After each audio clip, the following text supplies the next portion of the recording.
this episode poses the question, is the PlayStation 4's touchpad a gimmick? Which the Too Long Didn't Watch answer to this question is yes, absolutely. So, in a more in-depth conversation about it, let's talk about it.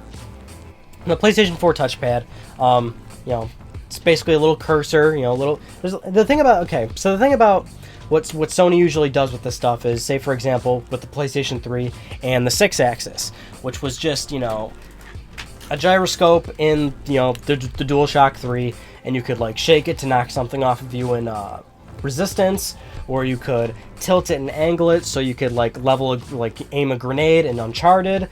And notice how I'm mentioning first-party games, because that's usually what these features are for.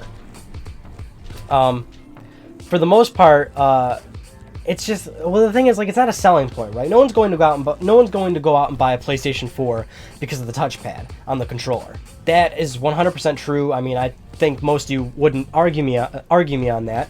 So, does it offer something truly unique?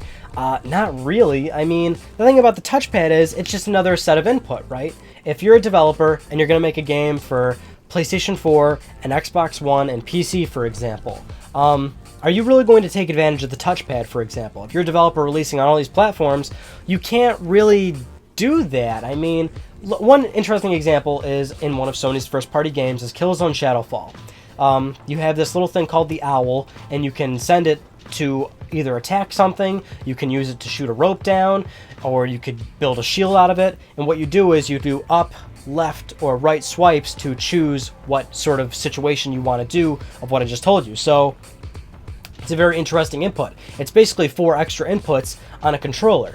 Now, if you were going to do something like that and put it on, say the Xbox One, for example, Microsoft doesn't really offer an input method like that, and therefore it becomes really more of a strain on the developer to say, okay, well, how can we sort of work around that to place that feature on the Xbox One version? And they could try and use Kinect or something, but that's neither here nor there. The point is, it's extra strain to build these extra inputs on another device. So it's like, why do that extra work? It's kind of the reason why we don't see a lot of third-party developers take advantage of these features, or on the PlayStation 3 with the 6-axis, or the PlayStation Move, for example. Like, it wasn't, 100% sure. Like, Sony sold a good amount of them, but they didn't sell enough for developers to really care about it. Like, Bioshock Infinite had Move support.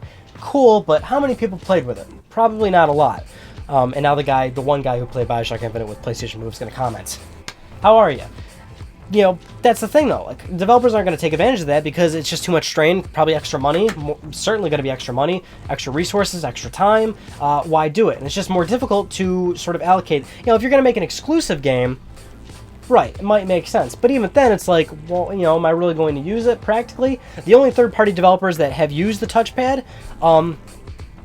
used it in a cool way, which was just pressing it. Like, in Outlast, I think all you do is press it. And Don't Starve, all you do is press it. They can't really take advantage of where the input method becomes a little overly complex, like, up, down, left, right, swipes. It becomes a sort of, a different situation there. Like, they can use it, but it's really only acting as an extra button at that point. Which an extra button is an extra button. You can kind of salvage that whatever platform you're going to put it on. So, for the most part, I think the touchpad is a gimmick. It's something, now, luckily, Sony isn't really, pegging it as a gimmick. Like, they're not really selling it to you on it. They're not doing commercials going like, the touchpad on the controller, swipe left and right like you could on a PC. Like, they're not really doing that. In fact, they really don't ever talk about it. So it kind of shows that they were just like, hey, let's throw it in there. It's not going to be, it kind of adds like a little extra spice or flair to the controller, gives developers that option if they want to use it. At least that looks like their attitude on the actual, the controller. It's not like they're throwing it in your face like use it. You're making a PS4 game? Use our touchpad. Like, at least they're not doing that. I would assume they're not doing that. But I'm sure they have approached their first-party developers like they have in the past, saying, hey, could you use PlayStation Move, Quantic Dream? Or, hey, you want to, Naughty Dog, you want to use our stuff? And they're like, yeah, I guess. Now, I believe Sony's also gone on record a few times to say they don't force developers to do these things, but I would definitely assume they have to. They ask them, like, hey, do you have the time to do this or something, or we can fund it, or we can have some guys work on it with you to get it up and running. because that's what Sony does. They make products and they want it to be supported.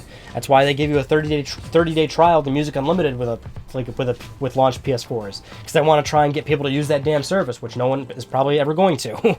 Cue in the guy that actually uses Music Unlimited in the comments below. Anyway, that's just sort of how I look at it. I'm sure some people will disagree with me, and please let me know. Maybe you have a rational argument, and I'll talk to you about it. And this could certainly be a separate topic with, like the light bar and the PlayStation camera, but that's kind of a separate topic because that doesn't come with every PlayStation 4, or the camera doesn't at least. The light bar does, but kind of a separate topic. Maybe we'll talk about that later. Anyway, that is this discussion. Like I said, comment if you disagree or just want to comment. So, that about does it for me. I'm Ryan Benecki. Thank you so much for talking with me. I'll see you in my next video. Take care. Have a safe drive.